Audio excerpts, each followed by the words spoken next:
What's going on, guys? Welcome to GC Comics, and today I'm going to give you the origin story of our favorite friendly neighborhood Spider-Man. Like every comic book character, there are different renditions and origins, so for this video I'm going to be focusing on the Amazing Spider-Man, who had his origins in the 1962 Amazing Fantasy issue 15, created by Stan Lee and Steve Ditko, which then developed into his own standalone series the following year. People fell in love with this character and his backstory because, unlike other heroes of this era, Spider-Man was a teenager and not part of a team. The Amazing Fantasy stars Peter Parker, a high school student living in Forest Hills, Queens, with his Uncle Ben and Aunt May. In a later issue of the Amazing Spider-Man Annual Issue 5, it is revealed that his parents were actually CIA agents who were killed by enemies of the US. Parker was a gifted student on a fast track to a full college scholarship when he was bitten by a radioactive spider at a demonstration on radiation. Leaving because he became ill, Parker wanders out into the street and narrowly avoids an oncoming car by making a superhuman leap in the air and clinging to the side of a building. However, Peter does not immediately become the crime-fighting superhero that we all know and love upon his discovery of his powers. He first enters an amateur wrestling competition, donning a mask just in case he loses to test out his newfound abilities.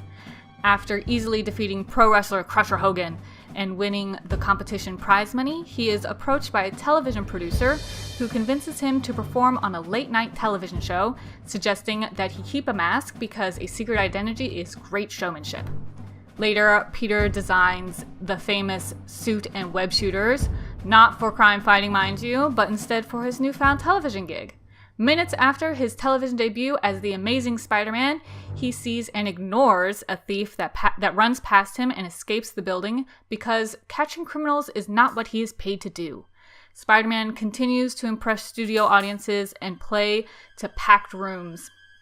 But one night, Peter finds police at his home. They explain that his Uncle Ben surprised a burglar who then shot and killed him.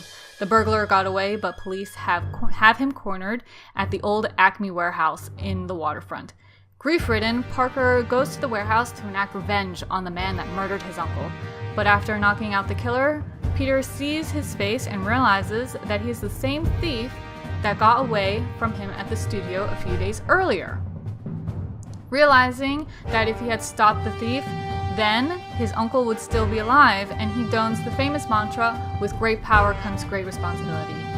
His guilt evolves into a sense of true altruism and responsibility, and he becomes the wisecracking, friendly neighborhood Spider-Man rather than a cynical vigilante. Spider-Man has quite unique abilities. He has the proportionate speed, strength, and agility of a spider. He can also will any part of his body to cling to surfaces, thanks to what Mr. Fantastic later calls biomagnetism. Spider Sense is also one of his abilities that helps him detect certain transmission and warns him of incoming danger and nearby enemies. Thanks for watching, guys. If you found this video helpful, go ahead and tap that like button and leave a comment about who you would like to see next.